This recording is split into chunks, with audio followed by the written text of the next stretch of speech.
Welcome to Art Research Part 2. Before we begin, think about what keywords do I think will work well? Are there spots in my question I feel extra unsure about? If those questions remain after watching this video, please do not hesitate to reach out to me so that we can find a clear research pathway for you.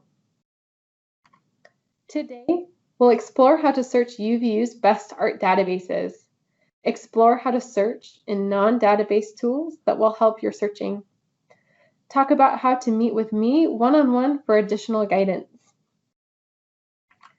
Before we begin searching, there may be some prep work that will help you get ready to go. 1. Make sure you have a list of keywords to try. There should be a mix of broad and narrow searches. I'm going to have things on my list like, quote, American art, quote, and religion. This is a narrow-ish search.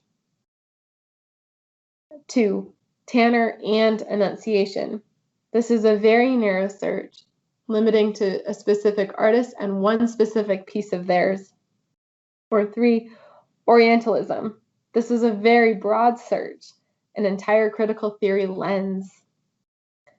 You should also have an idea of what you will be searching for. You don't need to have a thesis ready to go or a perfect article in mind, but it's hard to navigate search tools without at least some idea of what you're hoping to find in mind. You can go back to view Art Research Part 1 for topic and keyword instructions if this is still a little unclear. Favorite art research databases include OneSearch. This is our main homepage search. It's the one you may have used for an English class and does a few special things. It searches our books. If you're using a search broad enough to capture books in the results, our local collection will appear as part of your search results. It searches a few art databases as it searches. It also searches part of JSTOR, but not all of it. For art research, you will probably need to use something other than just OneSearch, but I think it's a great place to start. It's a layer over multiple databases all at once, so it's a really great place to find a lot of breadth, but not necessarily as much depth as you might need. And so complementing OneSearch's results with another search from another database can be really beneficial. I really like JSTOR as a partner to OneSearch. It has a lot of art and history articles. Make sure you're finding it through the library's webpage and instead of Google. From the library homepage, it will know you're a library student and can use all of the UVU content that we've purchased for you to use, rather than just a random person that doesn't have any access to any content. This is a hiccup for a lot of art students. When you're looking for JSTOR, look through the library's webpage. It is UVU's powerhouse art database. It sometimes has some noisy content like back matter or front matter, which is a summary about a book instead of the full book. But I think it has a lot of really great art research available in it, and so it's worth digging through some of that extra noise to find the high quality stuff.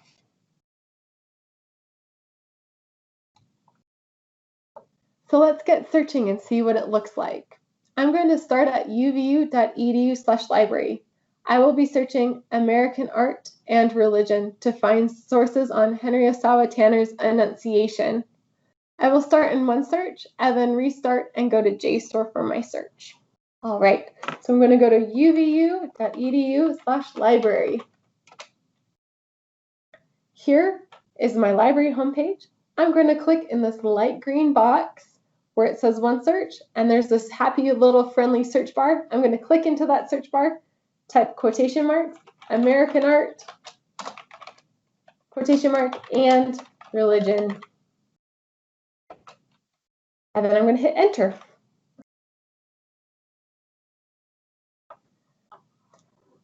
I want to point out a few things with this search results page. On the left-hand side, I can refine my results. At the top, it gives me my current search so I can keep in mind what all has been limited to, applied. I can open things back up. I can limit back down. So this is what's actively happening, my keywords and currently available. Okay. Underneath that, I get my limit to options. Most students are most interested in this first checkbox, scholarly peer-reviewed journals. If I select that box, the only results that will show are articles that were published in a journal that is peer-reviewed. I also like to highlight that there is this publication date limiter. I can type into this box or use the slider to limit down what publication dates I think might be most relevant. Underneath the date bar, I have source types.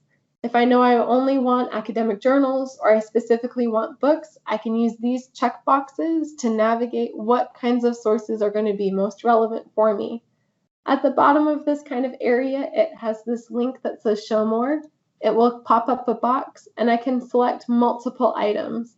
So if I know I want books and academic journals, I can select those options, but leave out the rest. I did not select anything and closed that window. Underneath source types, I get subject terms. Here I also have a list of check boxes and then a Show More link. If I click the Show More link, it opens a little box for me. Subject terms are from a controlled vocabulary list that articles describe themselves using. So it's kind of like the articles are using these words to describe themselves, but they can't pick anything. They have to pick from a specific list of words. It's really nice for one, building more keywords, and two, if I know I want certain kinds of topics to bubble up to the top of my search results, I can select something from this list. For instance, on my list, I'm just scanning through. It has things like my keywords, art and religion, religion, American art, art exhibitions. I do see African American art, which might be relevant for my topic since my artist was an African American man. I also see Christian art and symbolism, which might be relevant since my piece has religious symbols in it. I also see other things that kind of phrasing of religion and art, religious art, and things like that.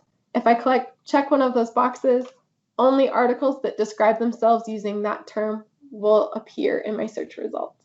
I'm not checking any boxes. I'm just going to close this window. I'm going to scroll back up to the top and look at my search results. My first result is a newspaper article, Studies from Boston University, Further Understanding of Education. My second result is a book in the local collection, titled Signs of Grace, Religion, and American Art in the Gilded Age. I'm going to click on that title to get more information. When I click on the title, I get a detailed page about the book.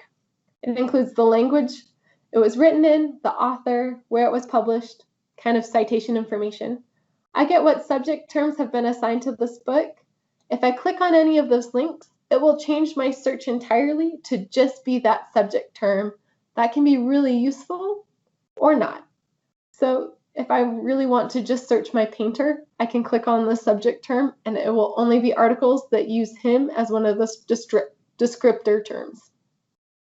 I also get my table of contents under the content notes, and I can see that my painter has his own chapter, which is pretty great. I might want to check out this book. If I do want to check it out, I just need to come to the library with this call number or the title. If you let anyone at a desk know I need to find this book and have the call number ready, we can help you locate it immediately. In this place, the call number is the home address of the book in the library. In this case, the call number is N6510.S392008. Okay. Up towards the top of my page, I have some tools on the right-hand side. These are really useful and they should show up on all OneSearch results. My number one favorite is the white envelope with the blue arrow labeled email. If I click on this, I get a little window that lets me type in my email address, the subject of the email, a body to the email, and then I can also select a citation format to arrive in the email. I often put what keywords I was searching in the body of my email, select what citation style I like, And then to my email, I'll get the citation for a source I want and what I was searching when I found it. Since this is a book, that's the only information I'll get.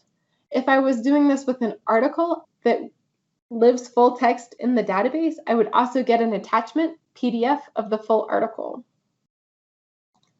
If I don't want to send it to my inbox, but I still want the citation, we can still do that for you. Right underneath email is a golden ticket citation button. If I click on that, I get a little new window. This is the citation for this item in multiple formats. My Chicago citation is partway down. It's not perfect. It will need to be copy edited, but it's usually a good start. If you want a permanent link back to this record, make sure to use the final option on my toolbar, the permalink, not the link at the top of the screen. The link at the top of the screen will go dead in like 30 minutes. The permalink that will appear if I click on the two grave dots, that one should be more stable. I'm going to go back to my search results. So I'm going to click results list, which is shown at the top of my page. So here is my search results. They're in a slightly different order than I just saw them. So my database is shuffling for me a little bit here. I did want to show you search result number 5, studies from Boston University. This is a newspaper article. On the left-hand side of the title, so my tools are on the right-hand side, but if I look at the left-hand side, I get this link that says full text finder. If I click on that, the database is trying to find the full text of this piece. Oh, I got an error message. All right, that's okay, that happens. If that does happen, don't worry, go back to the first tab, and then you can do this request this item from another library. It will populate a little form for you, and then we'll try and find it both in our collection, and also if we can't find it, we can get it from another library. Full Text Finder will sometimes open a new tab with the PDF available for this piece. So I can do all of the email citation information, and then Full Text Finder will pull up my PDF for me. And if it doesn't, that's okay. That's when we can just request it from another library. If I go back to my search results list, I'm going to go to search result number 6, Global, Contemporary, Latin American, Time Matters in and Art Today. I'm going to click on that title. Instead of Full Text Finder, it says PDF Full Text. If I click on PDF Full Text, my PDF shows up. I know, that's a surprise. I still have my tools on my right-hand side, so I can email myself this article, and this time it will be the citation, the keywords I type in, as well as the PDF as an attachment. I can still build the citation using that golden ticket, or just save a permalink back to this article. So that's OneSearch. If I go back to the library homepage, at the top of my search results, above my search bar, I do have a green bar, and one of the options is Library Home that I'm going to click on. Instead of searching in my friendly search bar, I'm going to look above my search bar and notice that the light green button that says Databases is there. I'm going to click that link or that button. I know I want JSTOR, so I'm going to click on the letter J. This is a list of all of the databases we have access to here at UVU. I want JSTOR. I click on J. The one option in J is JSTOR, and I'm going to click on that. This is going to tell JSTOR, I'm definitely a UVU person. Give me UVU content. And it gives me a friendly little search bar. I'm going to click into the search bar and type my search again. American art, quotation mark, and religion. Search. Now I'm getting quite a few more articles than I got in OneSearch. I'm getting almost 6,000, and that's great. My first result is a journal article, and so are my next few, which is really, really great. On the left-hand side, just like we saw in OneSearch, I can refine my search results. It lets me limit by publication, by subject. I can also limit from journals or book chapters if one is more interesting to me than another. I'm going to click on the first search result, the return of religion in the scholarship of American art. JSTOR has things in slightly different places, so I get a little preview of the content here in a content viewer in the middle of my screen. On the left-hand side, I do get a DOI or digital object identifier, as well as a stable URL back to this site. so to this page, which is great. Underneath that, I get a little button that says Cite this item. If I click that, again, I get my citation in a couple different formats. I'm going to probably want Chicago, and I'm probably going to need to edit it a little bit so that it's perfect. Above my viewer window, I have a download PDF option. I'm going to click on that. It's going to make sure that I say, I accept your terms and services. JSTOR creates a little cover page for me, including the citation information, and then leads me on to my article. So that's JSTOR. Some non-database tools to keep in mind. Number one is citation mining. This is using OneSource's sources, so it's kind of like buy one, get one free. If a source you find quotes something that seems really on point or is specific enough that their sources should also be on topic for you, you can search for those sources, and then they've already done a lot of the legwork, and it works out really nicely. You can use their sources DOI, or Digital Object Identifier, to search in Google, or using the new source's title in quotation marks in either OneSearch or in Google to see if we have access to it here at UVU. And if not, we can request it from another library. The author has already done a lot of research, so you can piggyback off of their work. I like to use Wikipedia for this. A lot of times I will find an artist or a piece, read the little Wikipedia article about it, and then glance at the sources. If there's a source that seems to cover a lot of the content I want to be covering in my paper, I can search for those sources, often linked directly out of Wikipedia, to see if it's relevant and use it as one of my sources. If we don't have it, we can ask another library to send it our way. This is called interlibrary loan. So when that full text finder didn't work for our search and we clicked on get this from another library, that's interlibrary loan. We can get books that way, which is really nice because you still check out from our desk and return to our desk, and we handle all of the mess around it. You fill out a form, we ask the other library to ship it our way, they ship it, we get it ready for you, then you only have to come to us to check it out, you bring it back to us when it's due, and then we do all of the legwork to get it back home.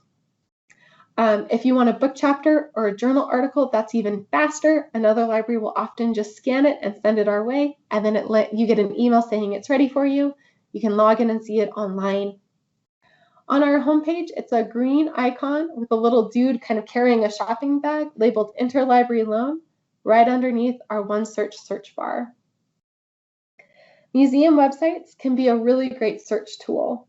If you search the artist, the piece, and the word museum in Google, it will also often bring up the piece and where it lives in the museum.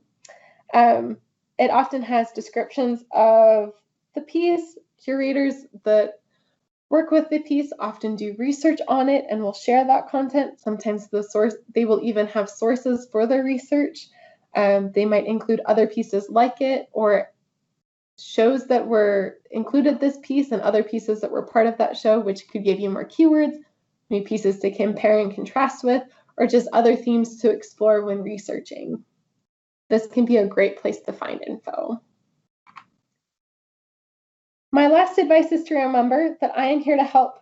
I can be a sounding board, a search builder, a citation hunter-downer. I really like finding citations, or a simple cheerleader for you and your research. So my name is Mary Naylor Stevens. I'm the Visual Art and Design Librarian here at UVU. You can direct message me or find my phone number at uvu.libguides.com/art. You can also set an appointment to meet with me at uvu.libcal.com/appointments/Mary. If you need help, but you don't necessarily need to talk to me, that's great. You can ask our reference desk. Our phone number is 801-863-8840. You can also text us, chat with us, or set an appointment with any of the other librarians. All of this is information that can be found on our homepage. Best of luck researching. I know it's going to go well for you.